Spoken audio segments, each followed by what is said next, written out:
Hello guys, welcome back to the channel. In today's video, I'm going to show you how you can generate AI music or song with 11 Labs.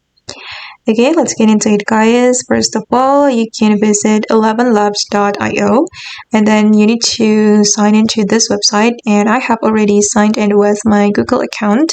And after that, we need to go to the music menu.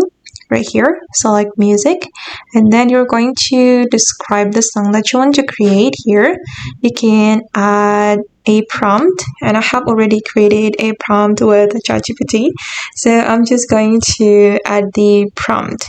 Okay, for example, I'm going to create this kind of song. Okay, you can add the prompt as detailed as you can, and then you can click on generate. And hold on guys, the music is being generated.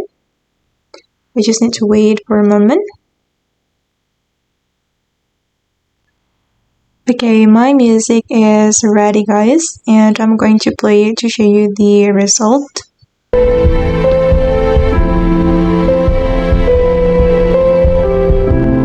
If you want a song, you can include the vocal, but here I want to create instrumental only, so I have excluded the vocal. You can add this detail to your prompt. Either you want to create music or song. Okay guys, and that's all the way to generate music or song with 11 Labs. I hope this video will be useful for you. Thank you so much for watching, and bye!